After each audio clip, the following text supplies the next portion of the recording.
So when he grows up, if he's not educated in the long run, what he will understand is to give birth and throw to the street. So you see, it becomes a vicious circle. Okay, but if we can, let them continue. If it's a culture, well, government should have a way of intercepting the children, independent of whatever their parents wish them.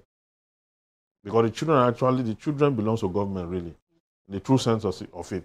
So government should have a standby program, a rescue standby program that will always rescue them from that. And as much as possible, government must also discourage that culture because it's repugnant to natural justice.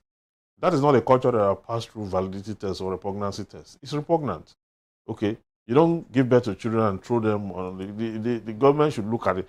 But the rescue team should be much more vibrant because we're talking about government contribution to human capacity development. If you have very schooled individuals, half of your population are very schooled, the many half are unschooled. Those unschooled ones will never allow anything development.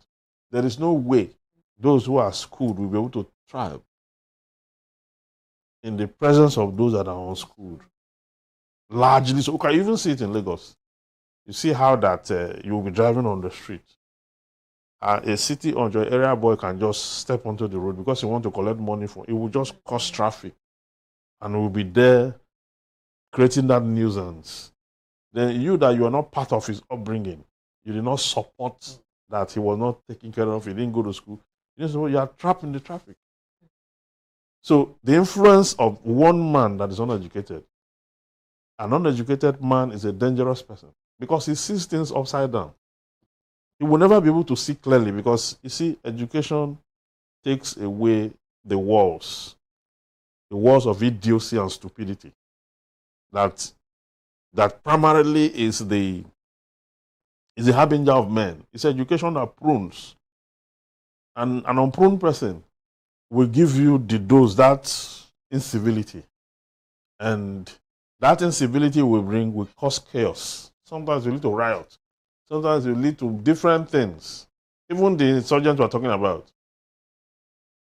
A man that went through school, 4 years of a school, can you give him a gun that you're going to attack another person?